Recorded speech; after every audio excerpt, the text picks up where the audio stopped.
Salut la famille Olapienne, bienvenue sur votre chaîne Pat de Mars. Donc je vais faire une vidéo concernant toujours les rumeurs vente OM, pour ceux qui s'intéressent, pour ceux qui y croient ou n'y croient pas. De toute façon, à un moment donné, il va falloir que Franck McCourt vende ce club, parce que comme on termine les saisons en autre boudin, jamais de titre, pas de trophée, rien du tout, toujours que de la déception. Donc on me dit à un moment donné, Franck McCourt vend le club à qui que ce soit. Saoudien, Adjien, qui tu veux, mais du moment qu'on est vendu et que le nouveau propriétaire fasse ce qu'il faut pour qu'on puisse glaner des trophées au niveau national et européen. Donc je vais vous donner quelques informations sur la vente OM, hein. Donc c'est un intérêt multifactoriel de l'Arabie Saoudite pour l'Olympique de Marseille. Donc, depuis quelques années, l'Arabie Saoudite manifeste un intérêt croissant pour le monde du football, avec Manchester City et Newcastle, et notamment pour certains clubs européens, dont l'Olympique de Marseille.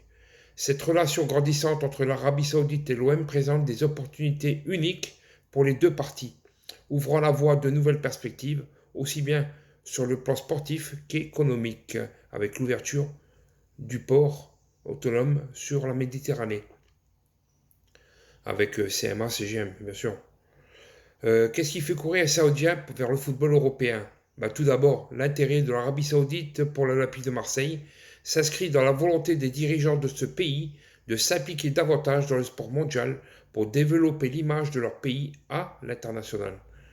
L'idée d'investir massivement dans un club de football de premier plan en France, comme l'OM, l'Arabie Saoudite cherche avant tout à renforcer son influence dans le pays et dans le monde du sport. L'expérience en Angleterre donne déjà d'excellents résultats avec Manchester City et dernièrement avec Newcastle United. Le dernier club racheté par le Fonds public d'investissement d'Arabie Saoudite, le PIF, a réalisé une belle remontée au classement de Premier League avec sa quatrième place cette saison. Depuis 2018, Newcastle n'avait plus terminé une saison avant la 10e place du classement. Avec Man City, les choses vont largement bien. Le club va d'ailleurs jouer la finale de la Ligue des Champions après le titre de champion d'Angleterre qu'il vient d'arracher. Il faut noter que le gouvernement saoudien n'hésite pas à pousser ses citoyens à devenir des champions dans tous les secteurs, surtout les plus populaires, le but étant d'associer le nom du pays à tous les succès possibles. Le sport, ici, ne sert que d'outil de communication à l'Arabie Saoudite pour promouvoir sa destination. L'Olympique de Marseille, avec son histoire riche et son importante base de supporters passionnés, offre une plateforme idéale pour atteindre les objectifs relevés. En réalité, il ne manque pas grand-chose pour faire du club phocéen un mastodonte du foot mondial.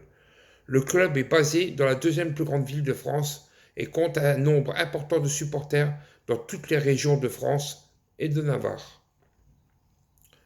Donc, c'est quoi le véritable intérêt de l'Arabie Saoudite?